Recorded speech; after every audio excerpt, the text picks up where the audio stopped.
उच्च गुरुजन वर्ग, सुज्ञ परीक्षक विद्यार्थी बंधू आणि भगिनींनो, कैलासवासी गुरुवर्य चंद्रशेखर विश्वनाथ तथा बापूसाहेब झपके यांच्या 44व्या स्मृतिदिनानिमित्त घेण्यात येणाऱ्या तालुका स्तरीय वक्तृत्व स्पर्धेत इयत्ता 5वी ते 7वी गटात मी कोड क्रमांक 36 आपल्यासमोर विषय मांडते.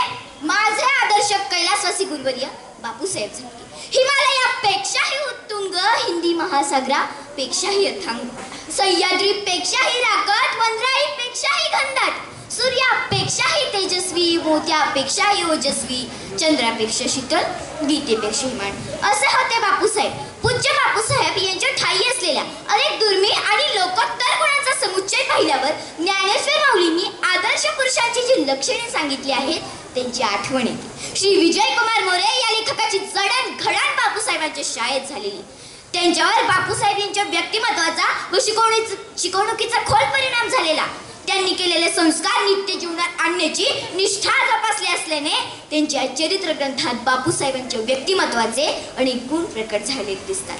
कल्चर आणि ऍग्रिकल्चर एकत्र आल्याशिवाय मानवजात प्रगत होत नाही हा विचार मनात घेऊन बापूसाहेबांनी माती आणि मती या दोघांचा सुरेख संगम साधण्याचा प्रयोग केला. मुलांच्या व्यक्तिमत्व विकासावर भर दिला. त्यांनी पुस्तकी शिक्षणापेक्षा जगण्यातून लाभणाऱ्या शहाणपणावर लक्ष केंद्रित केले. त्यांनी शिक्षणाला संस्कारांची जोड दिली. म्हणून बापूसाहेब झपके मला माझे आदर्श वाटतात. सद्गुण हा देवदूतासारखा असतो पण त्याला डोळे नसतात. तो आंधळा असतो म्हणून त्याला ध्येयाकडे नेणारा रस्ता दाखविण्यासाठी ज्ञानाचा दीप आवश्यक असतो. शिक्षणाला शरीर श्रमाची जोड दिल्याशिवाय ते परिपूर्ण शिक्षण ठरणार नाही याचे भान असलेल्या बापूसाहेबांनी श्रम प्रतिष्ठेला मानाचे स्थान दिले. यासाठी त्यांनी हाती झाडू घेतला, अनेकांच्या हातल्या धारणा स्वच्छ केल्या, हाती फावडे घेतले, अनेकांना मातीवर प्रेम करणे शिकवले. म्हणून हात हे त्यांच्या जीवनाचेच एक प्रतीक वाटते. मानदेशाच्या भूमी अशी व्यक्तिमत्वे होऊन गेली की त्यांचे कार्य हे देश घडविण्याचे कार्य होते. देश घडविणे म्हणजे काय हो? देश घडविणे म्हणजे देशासाठी धडपडणारी, देशाच्या विकासासाठी प्रगतीसाठी धडपडणारी माणसं घडविणे होय. अशी सतत देशाचा आणि समाजाचा विचार करणारी अख्खी पिढी निर्माण करण्याचं काम एका सेवाभावी वृत्तीच्या मानदेशी माणसानं केलं. त्या माणसाचं नाव होतं कैलासवासी गुरुवर्य चंद्रशेखर विश्वनाथ तथा बापूसाहेब झपके. सांगोल्यासारख्या सर्वसाधारण गावात एका शिक्षकाच्या पोटी 21 जुलै 1922 रोजी जन्मलेल्या बापूसाहेब झपके यांनी जे कार्य आयुष्यभरात केलं ते कार्य 19व्या शतकात महात्मा फुले आणि महात्मा गांधी यांनी केलेल्या कार्या एवढे मौल्यवान आहे अशी आमची ठाम धारणा आहे. अण्णासाहेबांनी बापूसाहेबांवर बालपणीच सहज जाता जाता छोट्या मोठ्या गोष्टी सांगून संस्कार केले. त्यांना आईचं छत फारसं लाभलं नाही परंतु त्यांना प्रेमळ असे एक वडील होते. त्यांनी आई आणि वडिलांच्या दोन्ही भूमिका पार पडल्या. बापूसाहेबांचे प्राथमिक शिक्षण सांगोल्यातच मराठी प्राथमिक शाळेत झाले. त्यावेळी सांगोला तालुक्यात हाताच्या बोटावर मोजता येतील इतक्या शाळा होत्या. त्यावेळी सांगोला तालुक्यात एकच शाळा होती. त्या शाळेत बापूसाहेबांचे शिक्षण झाले. 7वीची परीक्षा इयत्ताच्या 12वी परीक्षेसाठी महत्वाची मानली जायची. त्या परीक्षेला व्हर्नाक्युलर फायनल परीक्षा असे म्हटले जायचे.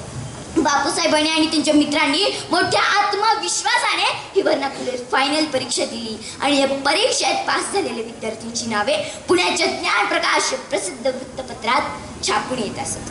म्हणून मला म्हणावेसे वाटते तकदीर वालों को सिर्फ उतना मिलता है जितना कोशिश करने वालों से बच जाता है. तकदीर वालों को सिर्फ उतना मिलता है जितना कोशिश करने वालों से बच जाता है. इसलिए कोशिश करो. जीत हमेशा आपकी होती है. जीत हमेशा आपकी होती. बापूसाहेबांनी 1935 ते 1939 सालापर्यंत माध्यमिक शिक्षणासाठी ते पंढरपूरमध्ये होते. ते नियमितपणे व्यायामशाळेत जात असत. वेटलिफ्टिंग मध्ये तर चॅम्पियनच बनले होते. बापूसाहेबांना त्यांनी आयुष्यात केलेल्या कार्यामुळे आणि त्यांच्या सद्गुणी आचरणामुळे लोक त्यांना सांगोल्याचे गांधीजी म्हणू लागले. गांधीजींना लोक बापूजी म्हणत आणि आपल्या बापूसाहेबांचे खरे नाव चंद्रशेखर असले तरी लोक त्यांना बापूसाहेब म्हणत. या अर्थाने ते सांगोल्याचे बापूजी होते. 1945 मध्ये त्यांचा लग्न सोहळा अक्कलकोट येथे पार पडला. बापूसाहेबांची वकिली पैसा कमवण्यासाठीचा व्यवसाय नव्हता तर एक सामाजिक कार्य म्हणून ते त्याच्याकडे पाहत होते. म्हणून बापूसाहेब झपके मला माझे आदर्श वाटतात. शाळा सुरू करणे हे एकट्या दुकट्याचं काम नाही त्यासाठी गावातील सर्व चांगल्या लोकांची मदत घेतली पाहिजे, त्यांना विश्वासात घेतले पाहिजे अशी प्राथमिक चर्चा बापूसाहेबांच्या घरी झाली आणि 6 फेब्रुवारी 1952 रोजी सर्व नागरिकांची बैठक घेण्यात आली आणि त्या बैठकीला सांगोल्यातील प्रतिष्ठित लोकांना निमंत्रण देऊन बोलावण्यात आले. शहरात हायस्कूल होणार याची सर्वांनाच उत्सुकता होती. अखेर 3 मार्च 1952 हा दिवस उजाडला. अण्णासाहेब झपके आणि अण्णासाहेब चव्हाण यांच्या उपस्थितीत मामलेदारांच्या हस्ते शाळेचा प्रारंभ झाला. म्हणून मला बापूसाहेबांना उद्देशून म्हणावेसे वाटते, आभाळासारखी मोठी माणसे आभाळ एवढे उंचीची असतात. आभाळासारखी मोठी माणसे आभाळ एवढ्या उंचीची असतात. जरी त्यांचे डोके त्यांच्या कर्तृत्वाने आभाळाला टेकलेले असले तरी पाय मात्र जमिनीवरच असतात. पाय मात्र जमिनीवरच असतात. असे लाखात एखादेच सापडतात. असे लाखात एखादेच सापडतात. अगदी तसेच बापूसाहेब लाखात एकच आहेत. अगदी तसेच बापूसाहेब लाखात एकच आहेत. मनपूर्वक धन्यवाद.